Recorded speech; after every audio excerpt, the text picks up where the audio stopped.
اس لیے دنیا کی زندگی کو سامنے رکھ کر جب وہ وقت گزارتے ہیں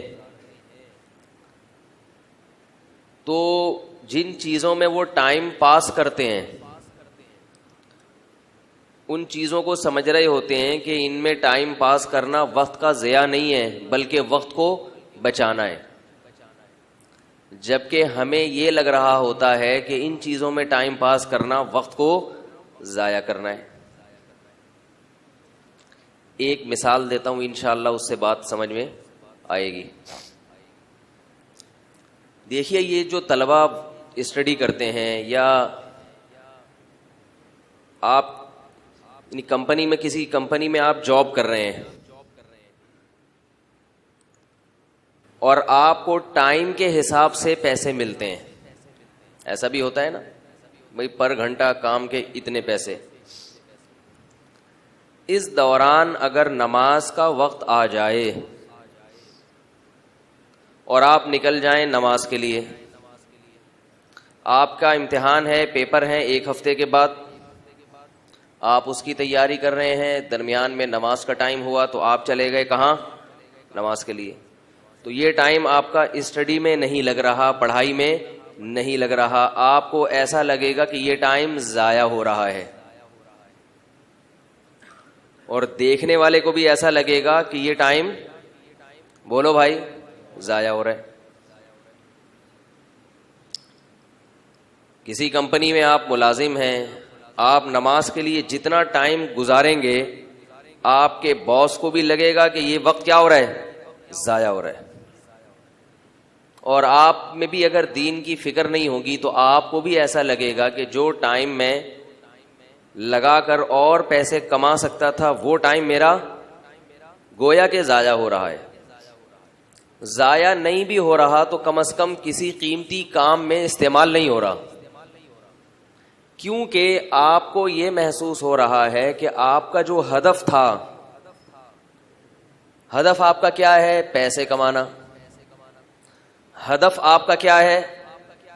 امتحان میں کامیابی حاصل کرنا۔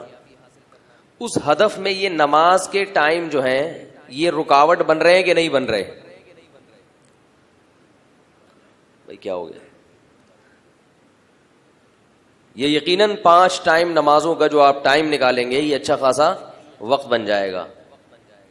یہ ایسا لگے گا کہ یہ کسی کام میں استعمال نہیں ہو رہا، حالانکہ یہی کسی کام میں استعمال ہو رہا ہے، باقی کیا ہو رہا ہے؟ ضائع ہو رہا ہے۔ اب بھی سمجھ میں نہیں آتی تو ایک اور حدیث پیش کرتا ہوں۔ اب یہ مثال دی ہے نا تو اب حدیث انشاءاللہ اچھی طرح سمجھ میں آئے گی۔ آپ صلی اللہ علیہ وسلم ایک مرتبہ گھر تشریف لائے، زوجہ سے پوچھا کہ کچھ کھانے کو ہے؟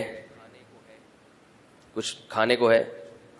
انہوں نے فرمایا کہ کسی کے گھر سے ہدیے میں سری آئی تھی، وہ میں نے صدقہ کر دی، تھوڑا سا اس میں سے بچ گیا ہے۔ ساری کیا کر دی؟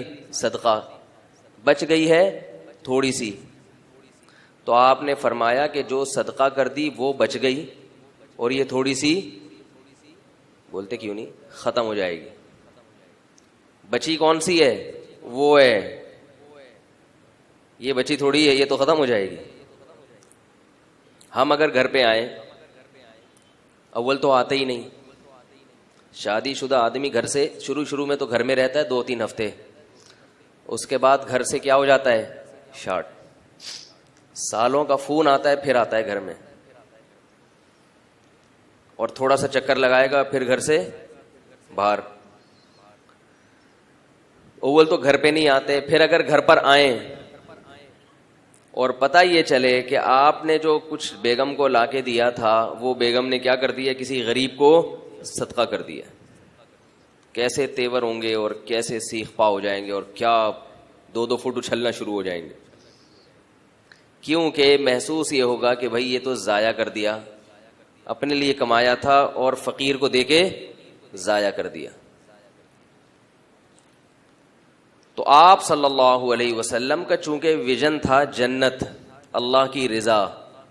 تو آپ صلی اللہ علیہ وسلم کو یہ محسوس ہوا کہ جو صدقہ کر دیا ہے وہ تو اپنے ویژن کے لیے استعمال ہو گیا, باقی بچ گیا, جو تھوڑا سا رہ گیا ہے وہ کیا ہو جائے گا, کھا کے ختم ہو جائے گا. حالانکہ آپ صلی اللہ علیہ وسلم کے لیے تو وہ تھوڑا سا بہت ضروری تھا, کیونکہ اسی تھوڑے سر سے تو زندگی تھی. ہماری طرح تھوڑی آپ صلی اللہ علیہ وسلم سیر ہو کر کھایا کرتے تھے.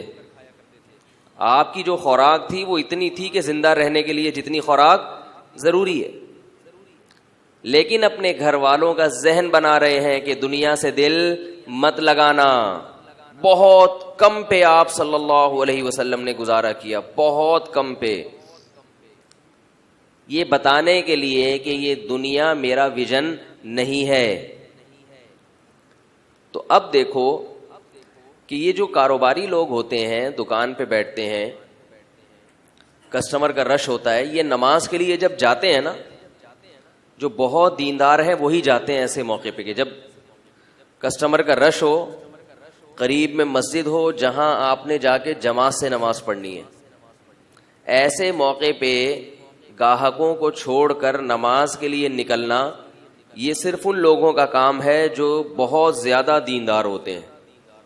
چھوٹا موٹا دیندار کیا کرے گا کہ یار اکیلے اخپل طریقے سے پڑھ لیں گے. وہ کیا کرے گا, یار اخپل طریقے سے بعد میں پڑھ لیں گے, جلدی جلدی پڑھ لے گا, اٹھک بیٹھک لگا لے گا.